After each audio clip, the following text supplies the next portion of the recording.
Amém? Deixa eu agradecer aos pastores de Bom Retiro. Quero agradecer à diretoria de Bom Retiro, a cada ministério, cada um dos ministérios. Nós ficamos, na verdade, 13 dias fora, mas parece que foi muito tempo. Isso, o nome disso é saudade. Mas fizemos uma viagem, estou retornando agora então de Israel. Essa viagem passou pelo Egito, Cairo, fomos a Mênfis, e eu quero contar um pouquinho delas aqui e dizer para vocês que existe um propósito de Deus em se revelar. Deus, ele é um professor que ele tem uma maneira muito didática e amorosa de falar para cada ser humano que ele ama o ser humano, que ele ama você e que ele tem um caminho de felicidade para cada um de nós. Hoje eu quero falar sobre isso, sobre uma jornada, sobre um caminho. Você pode colocar ainda não? Ainda não? Então tá bom. Ainda não. Quero falar sobre uma jornada que o povo de Deus, que Deus vai contando na sua palavra. Em Gênesis, não é um livro de ciências. Muitas pessoas querem uma revelação científica dentro de um livro que é absolutamente bíblico, absolutamente teológico. Então, o livro de Gênesis, o capítulo 1, fala sobre a história da criação. Deus criou o mundo em 6 dias, e no 7º dia, ele ficou muito satisfeito. Essa palavra que é traduzida como descanso, como se Deus pudesse ficar cansado. Deus, ele não se cansa. E então, Deus, ao 6º dia, ele termina a criação e ele fica satisfeito. Isso é Gênesis 1. Agora, Gênesis 2, ele foca a criação no ser humano. Ele dedica a escritura naquele 2º capítulo para falar do homem, da relação dele com o homem, do amor ao homem, a proteção que ele coloca, os limites que ele coloca para cada um de nós. No capítulo 3 vem o pecado, é a chamada de queda. No capítulo 4 vem a desgraça. Irmão mata irmão, Caim mata Abel. Essa é a consequência do pecado. O salário do pecado é morte. Aquele pai Adão, aquela mãe Eva, ficam órfãos de um filho. O filho caçula morre, assassinado pelo próprio irmão. Então Caim mata Abel. O capítulo 5 é cheio de genealogias. É necessário dizer para o povo de Deus que aquele que deveria vir, ele viria de uma determinada tribo, chamada tribo de Judá. Capítulo 6, 7 e 8 fala sobre dilúvio. No capítulo 9 termina o dilúvio. Noé planta uma vinha, ele bebe demais. Há uma palavra de maldição contra o neto dele, Canaã, que é essa terra que nós fomos visitar. O capítulo 10 é outra genealogia. Capítulo 11 aí é a rebelião geral. Os homens resolvem fazer uma torre, chama Torre de Babel. Essa palavra Babel significa confusão. Sabe quando você fala e ninguém se entende? Foi isso que aconteceu lá. Eles queriam construir uma torre, tipo assim, vai que Deus manda um juízo de novo e vai afogar todo mundo? Então bora chegar no céu com as nossas próprias forças. Ali é a primeira religião que é estabelecida, na Babilônia. Eles então constroem uma torre bem alta. Aí quando Deus vier com juízo, eu me livro. Aí Deus vai lá e lança confusão. Aí hoje um fala português, outro fala egípcio, outro fala mandarim, outro fala francês, outro fala inglês. A gente não se entende. Aí a história começa no capítulo 12 de Gênesis, quando Deus separa um homem. O Senhor disse a Abrão, nesse tempo o nome dele era Abrão mesmo: saia da sua terra, do meio dos seus parentes e da casa de seu pai. Vá para a terra que eu lhe mostrarei. Farei de você um grande povo e o abençoarei. Tornarei famoso o seu nome e você será uma bênção. Abençoarei os que o abençoarem e amaldiçoarei os que o amaldiçoarem. Por meio de você, todos os povos da terra são abençoados. Esse homem chamado Abraão, ele vai ser o pai de 3 grandes religiões: o cristianismo, o judaísmo e o islamismo. Ele sai de uma cidade lá na Babilônia, chamada Ur dos Caldeus. Esse aqui é o trajeto dele, ele sai aqui da direita, onde vocês estão vendo aqui, Ur dos Caldeus, na Suméria, e ele vai subindo até Harã.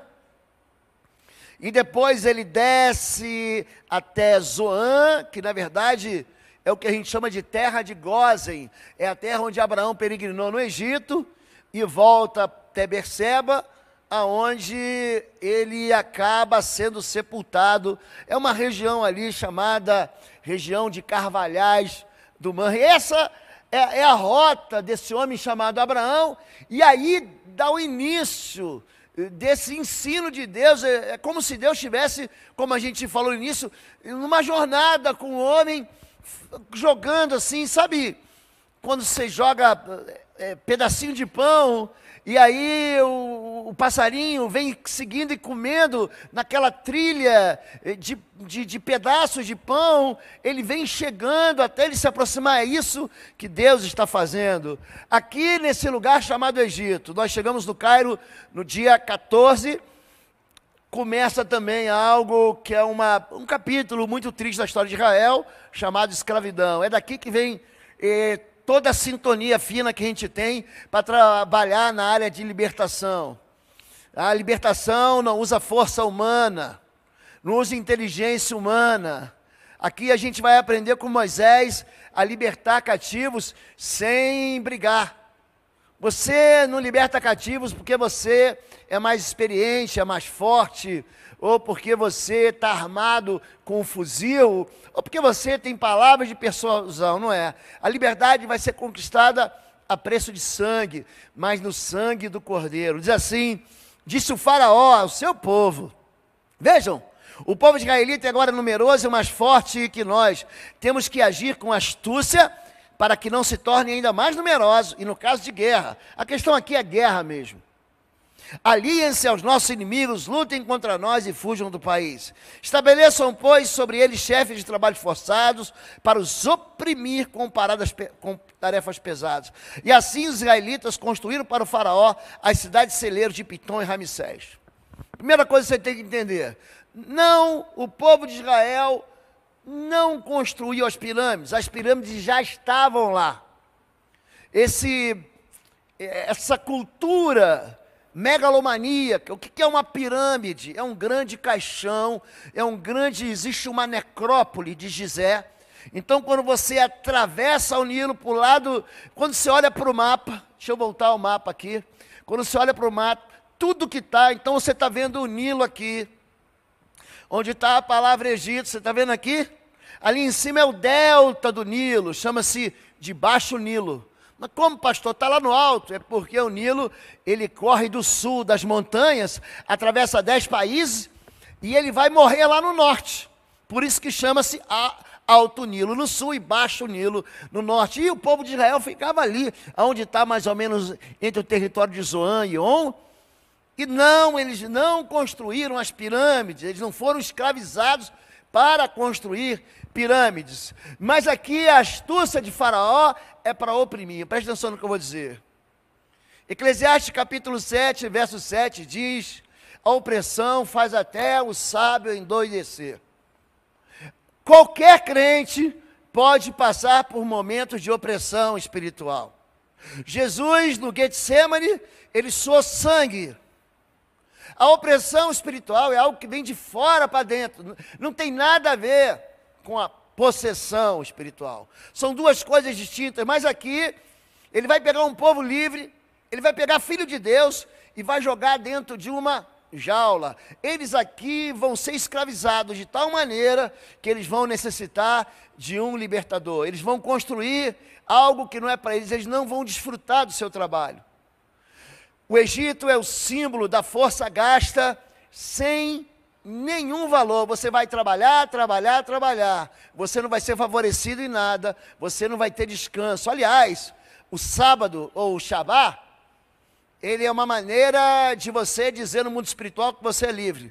Porque gente que trabalha de sol a sol, de domingo a domingo, ou de segunda a segunda, ou de terça a terça, nunca trabalha escravo. Então, um dos símbolos da liberdade é você ter um dia para descansar. Não é descansar todos os dias, porque o mandamento diz: trabalharás 6 dias. Opa, pastor, você tem que trabalhar, mas você tem que ter um dia para descanso. E aqui o povo de Israel, ele vivia oprimido para fazer aquilo que não era dele. Então, agora sim, está aí o mar Mediterrâneo acima.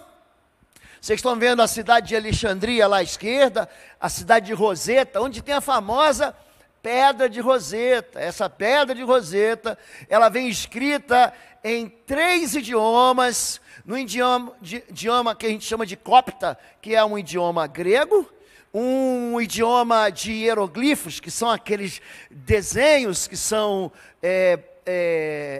estão dentro das pirâmides e em tudo aquilo que são artefatos egípcios, e tem uma terceira linguagem, que era a linguagem de Moisés, a dogmática. Então ali é achado, e a gente chega nesse centro nervoso, aonde está o Egito. Está aí as pirâmides, atrás de mim, da pastora Fabíola, além da pirâmide, tem uma esfinge. O que é a esfinge? Essa palavra esfinge significa guardião.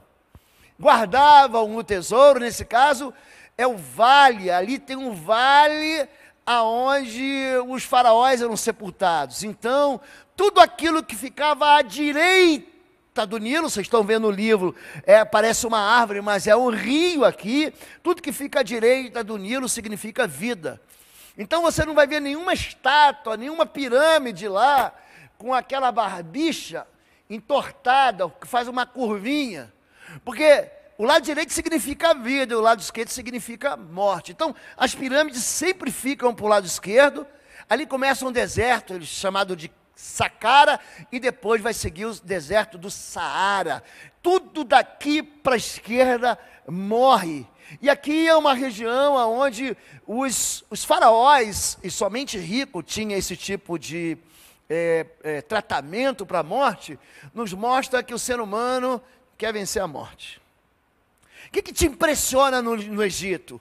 O homem quer vencer a morte. Então, o que o homem faz? A gente visita o Museu do Cairo e está lá um faraó de 19 anos, morto, logicamente. E esse faraó chama-se Tutankhamon, ou Tutankhamon, como eles dizem. Menino de 19 anos que reinou, e dentro da pirâmide dele, que não foi saqueada, aliás, tem muita gente que pensa que a pirâmide foi saqueada agora, há pouco tempo, por esses dias. Gente, a pirâmide já tinha sido saqueada antes de Jesus Cristo. Pensa um povo assim, que sabia que ali dentro tinha tesouro, e tinha ouro, e tinha tudo de valor. Gente, o faraó pai morreu, Quéops, aí veio o faraó filho, você sabe a história? Pai rico, filho nobre, neto pobre, é mais ou menos. As pirâmides vão diminuindo, é interessante. Kéfre e Miquerino já é uma pirâmide menorzinha, e a pirâmide das esposas, então, se o cara não havia isso aqui é uma pirâmide, você não ia saber. E ali, naquele lugar onde você vê o sepultamento, então eles conseguiram salvar a pirâmide, dentro de uma das pirâmides, esse faraó de 19 anos, é o que a gente tem de mais expressivo. Por quê? Porque os ladrões que roubaram, não sabiam que ali tinha mais uma tumba, porque eles tinham levado muito mais coisa ainda. E ali ele tinha um carro de guerra, ele tinha roupas para outra vida, ele tinha utensílios, ouro, para ele o quê? Para ele chegando na outra vida. Então a ideia que os egípcios mostram para a gente é que sempre teve no coração deles o desejo da eternidade. E é isso que Eclesiastes diz, que Deus colocou no seu coração a eternidade. Está aqui, ó, eu não quero morrer nunca, não quero. A gente sabe que chega um dia que a gente ou morre, ou então Jesus vai nos arrebatar, ou vai nos levar, ou vai voltar, ou vai nos ressuscitar, mas desejo de morte para cima de mim não, de mim não. Eu quero viver, quanto mais tempo eu viver. Pastor, você não quer ir para o céu? Quem não morre não vê Deus, mas eu quero ver Deus sem morrer. Pronto, é um desejo meu. Você faz do jeito que você quer, assim que eu tenho orado com meu Deus. E aqui a gente começa a perceber o quê? Mais uma vez a tentativa do ser humano de chegar à eternidade sem Deus. Esses lugares, está aqui, está aí ela aí, ó. Essa esfinge é a mais famosa delas, o nariz dela foi quebrado por um muçulmano radical. Aliás, os radicais são os sunitas, tá bom? Não são os xiitas. Dentro de toda religiosidade, seja cristã, a gente foi lá, se encontrou com a igreja copta. Nós visitamos a igreja copta no Egito, uma igreja num bairro chamado Lixão. Vamos lá no bairro do Lixão, pô, coloca a máscara. Eu falei, por quê? Aqui ainda tem H1N1, Covid-19, aqui tem mosquito da dengue. Não, é por causa do cheiro, gente. Pensa num bairro de minoria cristã, pensa num cheiro horrível, e você entra, é uma caravana no meio do lixo mesmo, aqueles montoados de lixo para reciclagem, e você vai entrando, uma pobreza, uma miséria. Aí depois de caminhar no meio daquilo que eu não posso nem chamar de favela, porque eu conheço favela no Rio de Janeiro, gente, eu vou falar uma coisa. E a gente chega, nós chegamos numa igreja escavada na rocha. Gente, você pensa num negócio lindo assim. Eles escavaram no meio de uma rocha, mas é enorme. Um lugar assim para umas 3.000, 4.000 pessoas dentro do Egito. Essa igreja, sim, uma igreja cristã copta, que é uma igreja cristã egípcia, que é muito semelhante à igreja grega, à igreja ortodoxa russa, é muito semelhante. E ali nós tivemos a experiência de ver que o povo de Deus, ele sobrevive apesar do desprezo. Ou seja, a minoria não tem voto. E como não tem voto em qualquer lugar, ela é desprezada pelo governo local. Esse é o caso dos cristãos ali no Egito. Ali no Egito, o povo de Deus clama. Aí no dia, semana que vem, na outra semana vamos ter a cantata de Páscoa. E aí eu já vou preparar o coração de vocês, porque na cantata de Páscoa a gente fala sobre o cordeiro. E o cordeiro que é morto, ele está dentro de um arcabouço de 10 pragas. Deus levanta Moisés, eu já vou mostrar para vocês aonde ele se encontrou com Deus, nós estivemos lá. Mas ali ele dá, para favorecer o povo de Deus e para libertar os cativos, 10 pragas sobre o Egito, e cada uma delas, a praga do sangue, das rãs, dos piolhos, das moscas, a praga das pestes entre o gado, das úlceras, do granizo, dos gafanhotos, da escuridão. Todas elas atingiam assim, é como se Deus fosse derrubando um a um, dando um golpe naqueles deuses com letra minúscula, simbolizados e adorados no Egito. Então, Léo, para começo de conversa, estão adorando o Nilo? Então, peraí que eu vou transformar o Nilo em sangue. E não havia água para beber, nem no Nilo e nem nos poços de água. Você imagina, Deus, ele coloca a nação mais poderosa da terra, porque isso era o Egito. Você talvez hoje fale assim, não, eles eram os bárbaros, pastores. Eles são assim um povo fragilizado, não pode comparar hoje. Naquele tempo, gente, ele era a nação, o Egito era a nação mais poderosa da terra, porque o Nilo oferecia para eles riqueza. E o que era a riqueza daquele tempo? Era agricultura, era pecuária, aquilo era a riqueza daquele tempo. Aquele povo faminto, aquele povo dava ouro pelo dinheiro, dava prata pela comida, dava ouro pela comida, dava prata pela comida, e eles tinham muita comida lá. E é por isso que eles escravizam todos que estão lá. Todo mundo, você vai ver que Isaac, Abraão foi para o Egito que teve fome. Isaac foi para o Egito que teve fome. Jacó mandou os filhos para o Egito porque teve fome. Lá no Egito, ele manda buscar também Benjamim, porque José já governava. Então, era um povo muito rico. Então Deus vai quebrando as pernas. É como se Deus fosse tirando as forças, até que o Egito, na sexta praga, aqui nas úlceras, os próprios conselheiros do faraó falaram assim, você não está vendo que o Egito está arrasado? Deixa esse povo embora. Mas o coração daquele homem era tão orgulhoso, daquele faraó era tão teimoso, era tão duro, assim, não vou deixar. E aí vem o quê? Vem a sentença final. Deus, ele está falando, gente. A Páscoa, eu já ensinei para vocês, a Páscoa não é um dia, gente. A Páscoa é uma refeição, como a ceia do Senhor é para a gente. A Páscoa, quando o povo disser, o que é isso? Isso é a Páscoa do Senhor. Essa palavra Páscoa significa passar por cima, o passar, é o Páscoa, sem ferir, vendo eu o sangue sobre os umbrais da casa, eu passarei por cima e não causarei dano. Naquela noite, os primogênitos, todos os primogênitos, seja dos seres humanos ou dos animais, todos morreram. Você imagina uma noite em que o primogênito do presidente da república morre, o primogênito do governador do estado morre, imagina que o presidente do juiz do tribunal superior morre. Gente, todos os primogênitos morreram. Aquela noite foi uma noite terrível para os egípcios, mas Deus já havia falado: olha, Israel é meu filho primogênito, deixa o meu filho ir, porque senão eu vou matar o teu filho. Deus avisou ou não avisou? Avisou. Então aquele coração endurecido, até que Deus foi mexer aonde? Na ferida do faraó. O povo de Israel então, ele vai para um lugar, ele começa a sua caminhada, sai ali de Gósen, passa por uma cidade de Sucote, nós passamos por tudo isso, e chega a um lugar chamado Pirairote, está aqui, ó. Só que eu já estou do lado da terra prometida, tá bom, gente?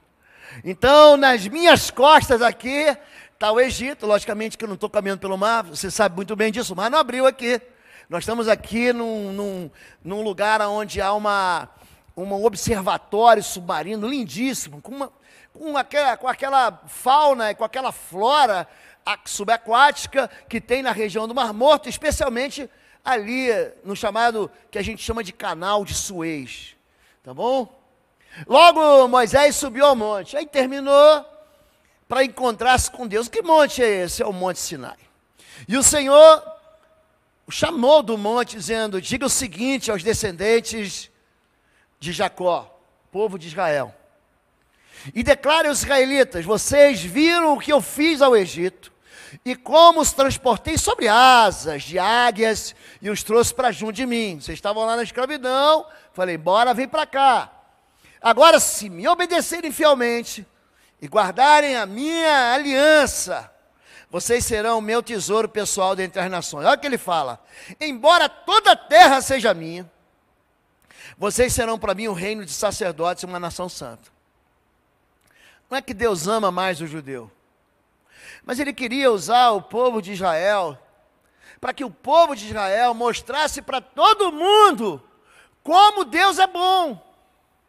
Olha que Deus bom, Ele foi lá me buscar nesse beco sem saída. Olha que Deus bom, eu estava debaixo da proteção da maior nação, da nação mais poderosa, eu não tinha chance de me libertar, Ele me libertou. Olha que Deus bom, Ele está dando para a gente ensinamentos que não são prisões. Ele está falando: não faça. E quando Ele fala não faça, Ele está falando: não faça porque você vai se machucar. É como você diz para o teu filho: não brinca com a gilete. Você deixa o teu filho brincar com o teu aparelho de barbear, você não deixa. Por quê? Porque ele vai se cortar. Não pode. Aí não pode. Eu cheguei em casa agora e logo a minha filha e meu genro trouxeram o meu netinho. Não, ele está com saudade. O Natan chegou, me abraçou, me beijou. Eu dei para ele um camelinho de pelúcia para ele. Que, aliás, eu vou contar com vocês, no Egito não tem camelo, gente.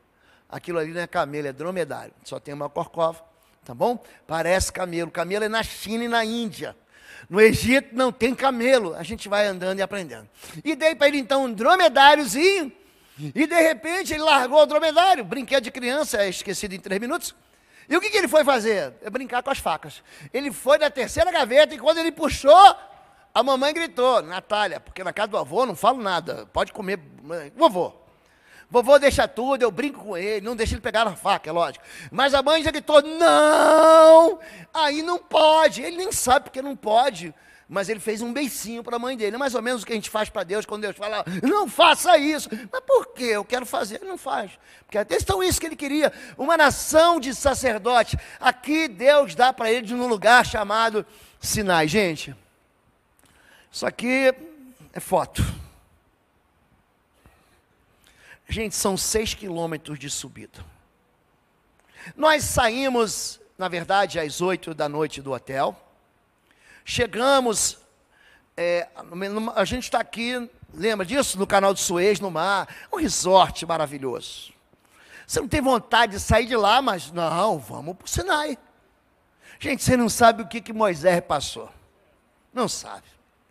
E aí, pastora Fabíola, olha, marido, olha, quando tua mulher falar para você, faz isso, faz, porque senão você vai quebrar a cara. E eu achando, não, que é isso? Eu sou soldado, fiz o curso de montanha, Caveira 06. Ela falou assim, estou levando mais uma calça e mais um casaco. Eu falei, você é exagerada. Bendita é a mulher entre todos os seres humanos. Gente, são 6 quilômetros subindo. E ela falava assim para mim, presta atenção no Darcy. Porque Darcy é o mais velho da gente, mas Darcy é um menino. Gente, ela, presta atenção no Darcy, cuidado com o Darcy. Eu falei, tá bom, Fabiola. Gente, pensa num frio miserável.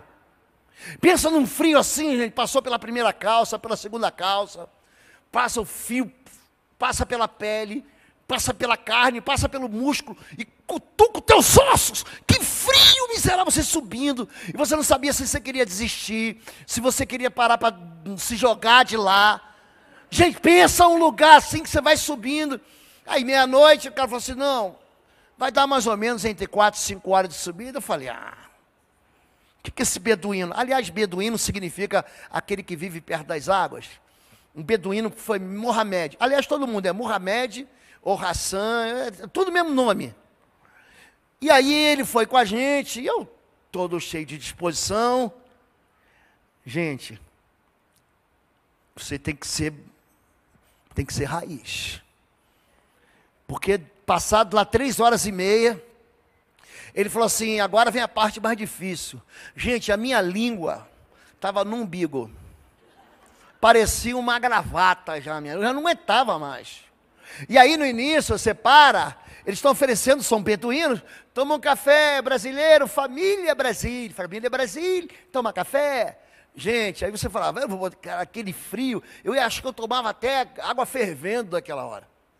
E você vai subindo e ele fala, agora vem a parte mais difícil. Demora, são 750 degraus. Gente, eu vou falar uma coisa para vocês. Eu só subi porque era de noite. Porque eu não sabia o que eu estava fazendo. Porque quando você chega lá e tira essa foto, fala, que maravilhoso, pastor. Eu sei o que Moisés sofreu. Eu sei. Gente, Deus quer falar com a gente. Mas você não precisa subir o Sinai. Não precisa subir o Sinai. Você não precisa subir o Sinai. Aqui, nessas montanhas aqui, lá embaixo, não sei se vocês estão vendo, à direita da imagem aqui, está vendo? Aquilo ali já é um hotel, é o lugar do reencontro. Quando Moisés e Josué, no capítulo 32 de Êxodo, ele fala assim, eu estou ouvindo som de guerra. Aí Moisés fala assim, não são canções nem de vencedores nem de perdedores, eu ouço canções. Foi ali que houve a rebelião daquele bezerro de ouro, que era inclusive uma cultura egípcia que estava lá. Você está pensando que o povo de Israel foi o quê? Foi mergulhado naquela cultura. Você quer ver uma coisa? Você pode tirar, por favor, você pode tirar aqui e colocar para mim Gênesis capítulo 50, verso 26. É o último versículo do livro do Gênesis. Olha como é que o povo de Israel estava com aquela cultura entranhada nele. Gênesis 50. Morreu José com a idade de 110 anos e depois foi embalsamado, foi colocado, sabe onde, gente? Num sarcófago. Moisés virou múmia. Múmia. No capítulo 25 de Josué, sabe o que ele fala? Quando eu morrer, leva o meu sarcófago para a terra dos meus pais. Jacó foi enterrado em Siquém. A esposa dela, Raquel, foi enterrada em Belém. Jacó em Siquém. Hoje é Nablus. Nablus, 60 quilômetros ao norte de Jerusalém. Ali, Nablus é a cidade da Cisjordânia, vocês ouvem muito na televisão esse nome. Ali que José, essa cultura está lá, pode voltar, essa cultura estava entranhada ali. Então Deus, ele passa para ele durante 40 dias a planta do tabernáculo. Aqui vai ficar uma porta chamada caminho, aqui outra porta verdade, outra aqui vida, aqui vai ter a minha presença, é por isso que Jesus diz, eu sou o caminho, a verdade e a vida, ninguém vem ao Pai por mim. Aqui no altar do sacrifício você vai colocar uma menorá, é aquele candelabro de sete lamparinas, a mesa da proposição, tudo fala de Jesus. Eu sou a luz da vida, eu sou o pão, eu sou a porta que dá acesso, tudo diz respeito, tudo aponta para Jesus. Deus está ensinando o seu povo. Oi, gente, um rápido intervalo. Você que ainda não é membro, seja membro do canal para nos abençoar. Dá um like, compartilha. E se você quer crescer em libertação e batalha espiritual, vai lá na nossa loja www.institutoexodo.com. Os nossos livros estão lá que vão fazer você crescer nessa área e se tornar um valente na batalha. Deus te abençoe. Aqui, o povo de Israel, já falei, sai lá de Gósen, passa número 2 em Sucote, à esquerda de vocês lá em cima. Pirairote, ele atravessa como nós atravessamos. Aliás, hoje é um túnel debaixo da... É muito interessante, viu? A gente passa de ônibus por um túnel que liga o Egito, a terra do Egito, à Península do Sinai, que também é Egito. Mas hoje a gente não anda a pé enxuto, mas atravessa um túnel. Aí eles chegam a Mara, que é o local uma das primeiras rebeliões. Depois Moisés conduziu Israel desde o Mar Vermelho até o deserto de Sur, ou deserto de Sim, que significa deserto da lua. Vocês vão ver que o calendário árabe é lunar. É por isso que em cima das chamadas mesquitas, onde estão os minaretes, sabe aquelas colunas enormes que eles colocam lá, com uma meia lua? O calendário, a religiosidade deles é ligada à lua. Então, por exemplo, dia 22 passado, quarta ou quinta-feira passada, começou o mês do Ramadã, que é um dos 5 princípios do islamismo: visitar Meca uma vez por ano, jejuar no mês do Ramadã, ajudar os pobres, orar 5 vezes por dia. Enfim, você vê todo mundo com o seu cobertorzinho, aliás, o seu tapetinho, eles indo, a gente cruzando com eles, eles indo orar na mesquita, a gente indo visitar em Jerusalém. Enfim, deserto de Sur, cadê? Caminharam até o deserto de Sur, segunda linha, durante 3 dias caminharam no deserto, 3 dias, sem encontrar água. Aqui o cal da chapa vai esquentar. 3 dias sem água, gente. Você fica 3 dias sem água? Está levando gado, está levando ovelha, vaca, precisa de água. Burro fica 4 dias sem água. Camelo, dromedário, bebe 40 litros de água em 1 minuto. Você sabia disso? 40 litros de água em 1 minuto. Ele fica dias sem beber água. O ser humano não, aqui o negócio vai ficar ruim. Então chegaram a Mara, mas não puderam beber das águas porque lá eram amargas. Gente, olha que interessante. Está vendo Mara aqui, ó? Ela está do lado de quê, gente? Do mar. Você já foi assim para uma casa que tinha um poço de água salobra na praia? Mamãe levava a gente para Aruama, a água era salobra. Aquela água com gosto amargo, salgado. As águas eram imprestáveis. Eles chegam a Mara, quando encontram água, sim. Essa é a razão porque o lugar chama-se Mara. Por quê? Por causa da amargura. E o povo começou a reclamar a Moisés, dizendo: que beberemos? Moisés clamou ao Senhor, e este lhe indicou um arbusto. Ele lançou na água, e esta água se tornou boa. Aqui Deus se revela como Elohim Rafá, ou Jeová Rafá. Eu sou o Deus que te cura. Ele fala: olha, anda na minha presença e ser fiel, porque eu sou o Jeová Rafá, eu sou o Deus que te cura. Daí o nome Rafael. Rafael é o que, gente? Deus que cura, tá bom? Está lá em 2º livro de Crônicas. Um outro culto a gente mostra para vocês. Aí eles chegam num segundo ponto, que são as fontes de Elim. Chegaram a Elim, onde havia 12 fontes de água e 70 palmeiras, e acamparam junto às águas. Viu, Danilo? Também tinha palmeiras naquele tempo, tá bom? Mas estava no deserto, como sempre. Não era a terra da promessa, tá bom? Estavam as palmeiras lá em Elim. Então, Elim é aqui, ó, o número 5 é quinta, o deserto de Sim. E aí eles chegam, sim, no monte Sinai, de um deserto para outro, e partindo de Elim, toda a congregação dos filhos de Israel veio ao deserto de Sim, que está entre Elim e Sinai, aos 15 dias do mês segundo, depois de sua saída da terra do Egito. Ou seja, eles já estão há 45 dias nessa brincadeira aí. E toda a congregação dos filhos de Israel murmurou, começou de novo murmuração, murmurou contra Moisés e contra Arão no deserto. Os filhos de Israel disseram: quem dera tivéssemos morrido por mão do Senhor na terra do Egito, quando estávamos sentados junto às panelas de carne, quando comíamos pão até fartar. Cuidado com a sua boquinha.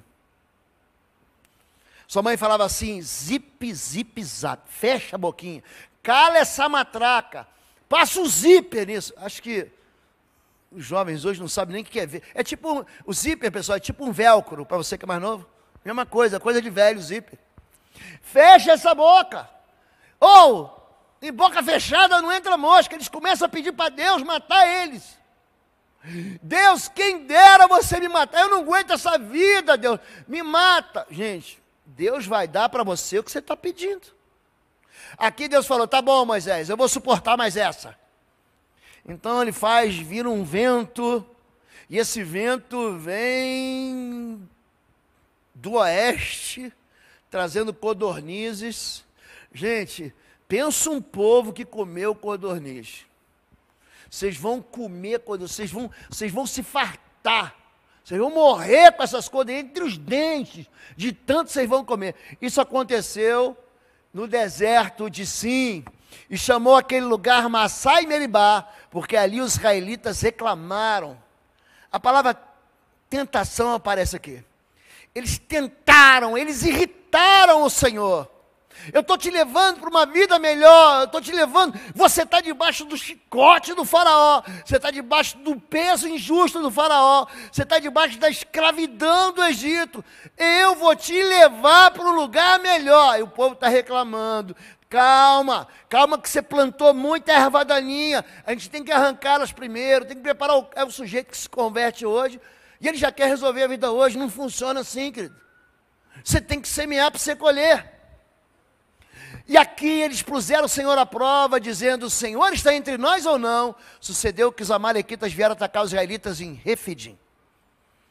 Ali em Refidim, eles vão ter um encontro com o primeiro inimigo que eles vão ter que lutar contra eles. Egito ficou para trás.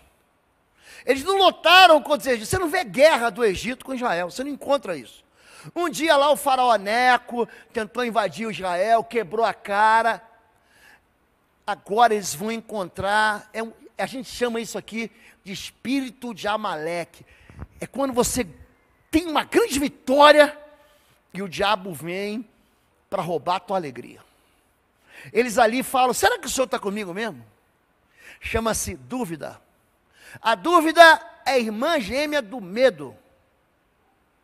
E o medo, escuta essa aí, é fé no diabo. Quando Deus diz para você fazer e você não faz, porque você tem medo, você tem mais fé no diabo do que em Deus. Aqui os amalequitas lutam contra Israel, saqueiam Israel. O povo de Edom, que são primos em primeiro grau, que estão ali do ladinho.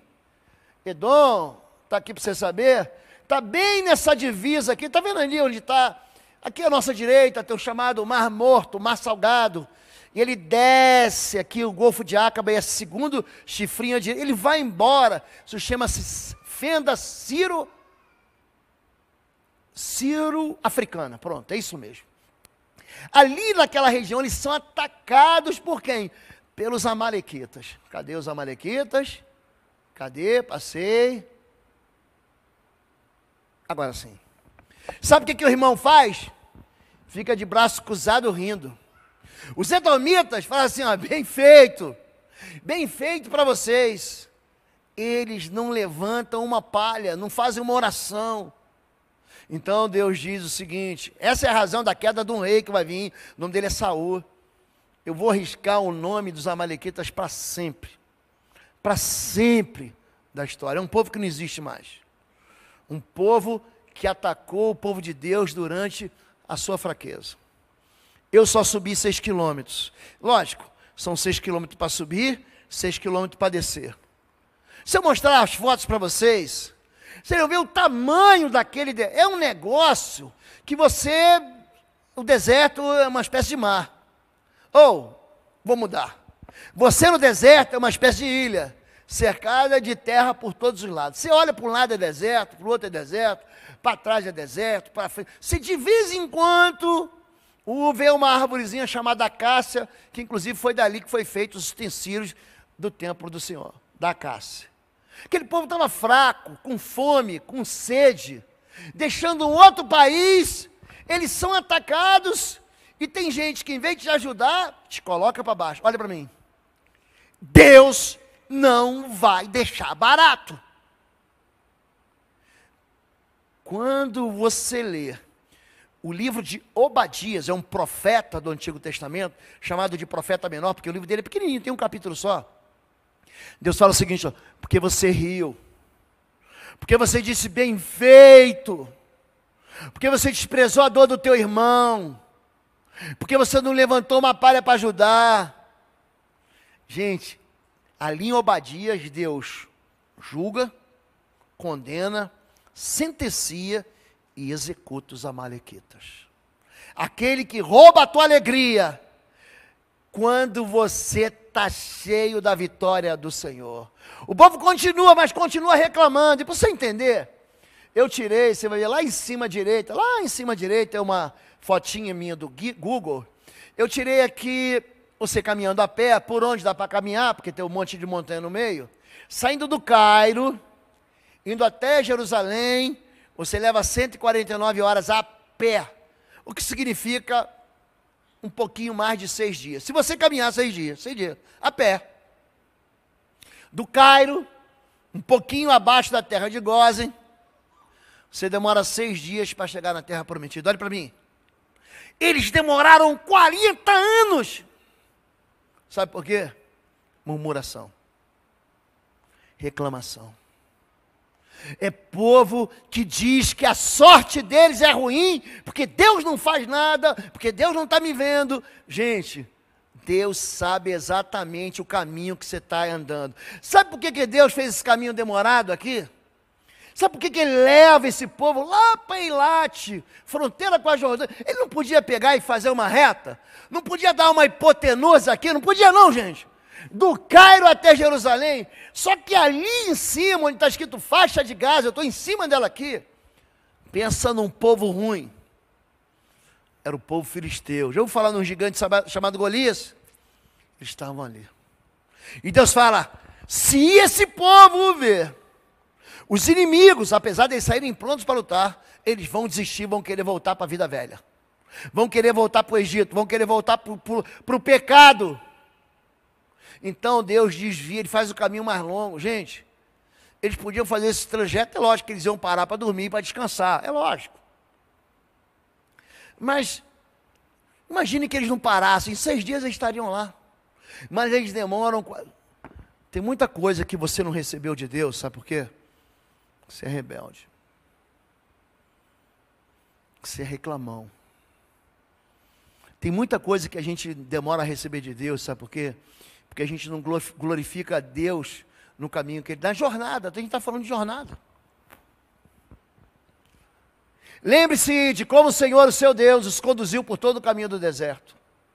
Durante esses 40 anos, para humilhá-los e pô-los à prova, a fim de conhecer suas intenções. Se iriam obedecer aos seus mandamentos ou não, assim, Ele os humilhou. Deixou passar fome. Mas depois os sustentou com maná, que nem vocês, nem os seus antepassados conheciam, para mostrar-lhe que nem só de pão viverá o homem, mas de toda a palavra que procede da boca do Senhor. A mesma palavra que Jesus dá quando Ele está sendo tentado em Jericó, no deserto de Jericó. Acabou meu tempo. Mas semana que vem tem mais. Vai ter, gente, tem coisas, e vocês aqui vão receber disso. Eu vou alimentar vocês e a igreja da palavra de Deus e dos sonhos de Deus e do trajeto de Deus por tanto tempo quanto o Senhor me der aqui de vida na face da terra. Mas a história de Israel Não é a história de um povo. A história de Israel é a minha história. A história de Israel é a tua história, sabia disso?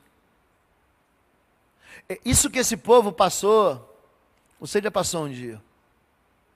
Um dia você já foi liberto. Aliás, é a divisa esse ano de missões estaduais.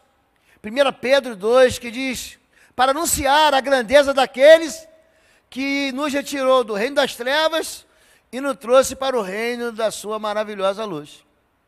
Um dia Deus pegou você, e você estava lá, mergulhado no pecado. Você pode ter nascido filho de crente, filho de diácono, de presbítero, de bispo, de pastor. Meu filho, um dia você teve que se encontrar com Deus.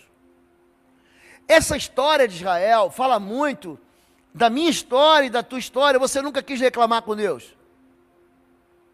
Você nunca quis bater boca com Deus. Você nunca disse para Deus, Deus, acho que você errou.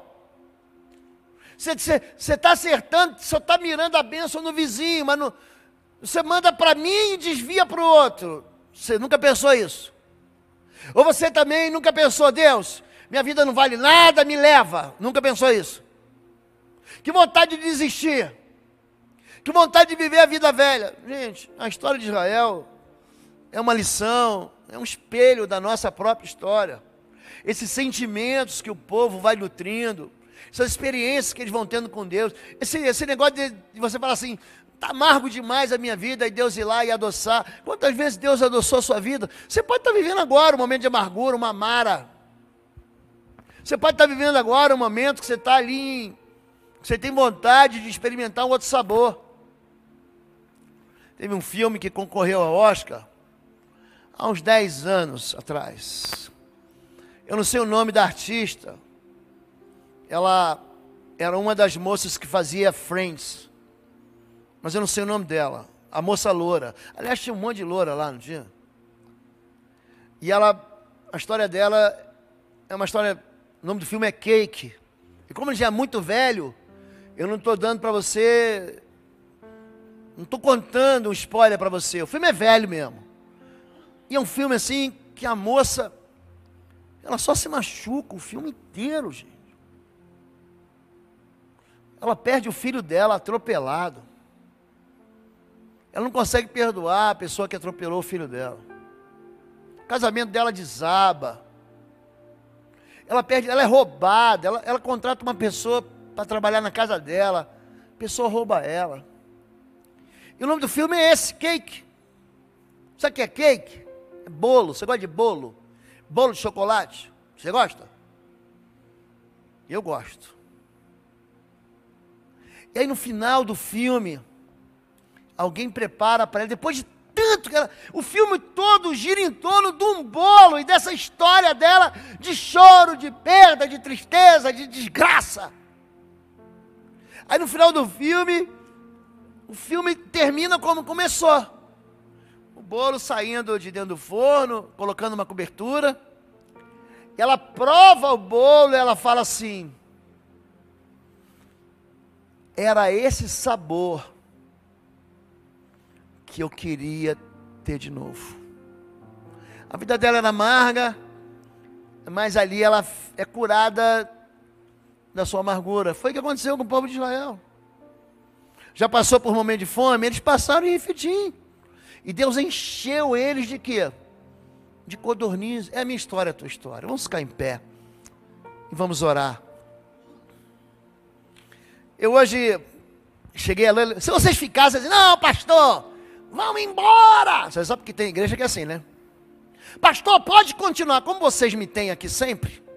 Fala, não, deixa para domingo que vem. Mas tem igreja que fala assim, não, pastor, pode ir. Aí eu começo a pregar 9 da manhã, termino 9 da noite, e o povo fala, pastor, que pena. Mas eu tenho a vida toda aqui para ministrar para vocês sobre isso. Paramos aqui e nem passamos para a terra da promessa. A terra da promessa é de fato uma terra da promessa. Um lugar onde o deserto acaba e você experimenta a terra que manda leite e mel. Você experimenta o melhor do fruto da terra. Feche teus olhos em nome de Jesus. Você que está preso num calabouço.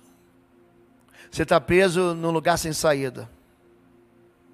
Você está preso numa situação que você não tem saída. Você está destinado a morrer escravo numa situação, numa vida que, se Deus não levantar um libertador, você vai viver ali para sempre. Você não aguenta mais essa vida. É uma vida que de vez em quando você come cebola. De vez em quando você experimenta uns docinhos. Mas não é uma vida de felicidade. Se você precisa hoje, em qualquer área da sua vida, sair desse Egito, sair desse lugar onde eles cultuam a morte, onde eles adoram pirâmides no Vale dos Mortos. Se você quer atravessar o mar da injustiça, o mar do sofrimento, fala: Deus, abre esse mar para mim. Eu também quero passar por Pirairote. Eu também quero atravessar esse lugar de desgraça. E quero para um lugar que manda leite e mel. Fica no seu lugar, só levante sua mão e diga: eu quero. Qual que eu quero? Levante sua mão e diga: eu quero. Deus abençoe todos vocês. Todos vocês. Pode baixar a sua mão. Em segundo lugar, você pode estar sendo perseguido. As pessoas podem estar dando de ombros para vocês. Pode estar dizendo para você: oh, ainda bem, bem feito.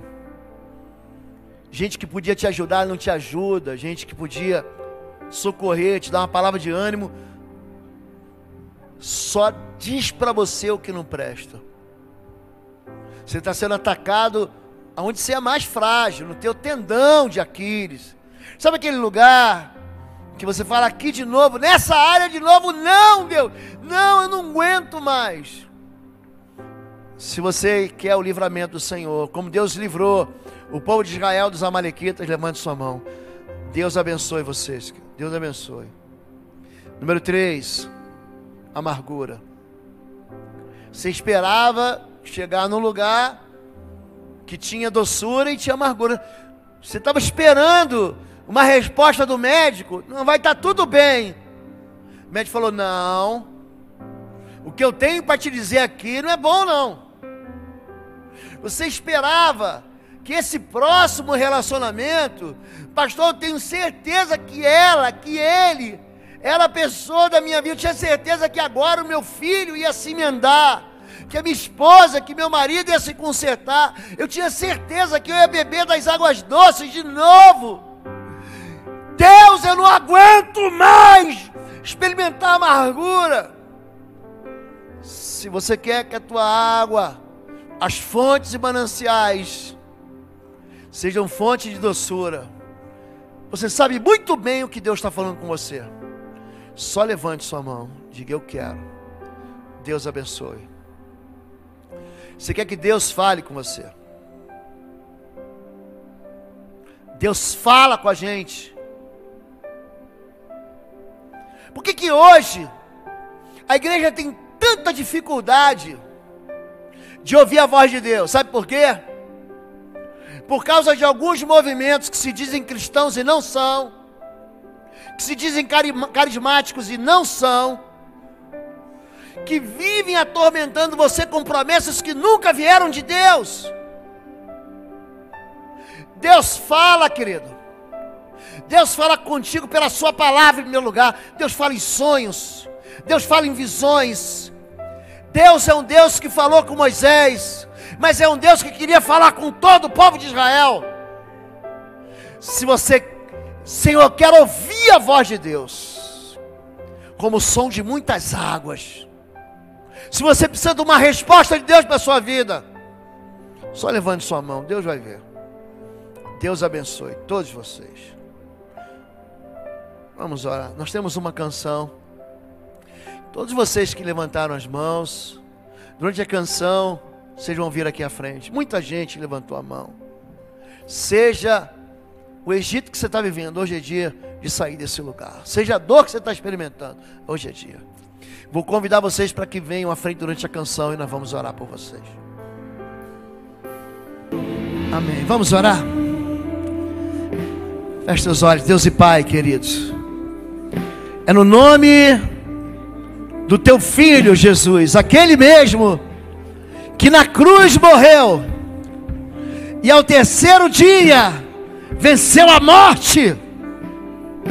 Em nome de Jesus, que nós concordamos aqui na terra, que toda prisão, toda escravidão, toda miséria, todo vício, tudo aquilo que mantém os teus filhos em prisões, prisões da tristeza, da culpa, da melancolia, prisões das lembranças do passado, nós quebramos agora, pelo poder do sangue, daquele sangue nos umbrais, em nome de Jesus. Nós queremos atravessar, deixar esse passado que nos marcou como escravos para trás e caminhar para aquilo que é novo, para uma vida de liberdade, porque foi para a liberdade que Jesus nos chamou. Pai, livra a nossa vida, Pai, dessas fontes de amargura. São pessoas, são situações que nós nos envolvemos, foi a aliança que nós fizemos e que tem trazido para cada um dos teus filhos somente medo, tristeza e lágrimas. Em nome de Jesus de Nazaré, nós lançamos a doçura do Senhor, como o Senhor adoçou as águas de Mara, Senhor, sobre a vida dos teus filhos. Nós repreendemos toda a operação do inferno que tem roubado a alegria dos teus filhos. Lá em Refidim, nós cancelamos todo o espírito e toda a operação de todo o espírito de Amaleque sobre o teu povo. Senhor Deus, essa noite o Senhor falou com a tua igreja, o Senhor vai continuar falando. Senhor Deus, destampa os ouvidos dos teus filhos, abre os olhos dos teus filhos, Pai. Fala com eles, Pai, em visões, em sonhos. O teu Espírito Santo nos guia em toda a verdade. O teu Espírito Santo nos convence do pecado, da justiça e do juízo. O teu Espírito Santo fala com o teu povo. Fala com o teu povo, Deus.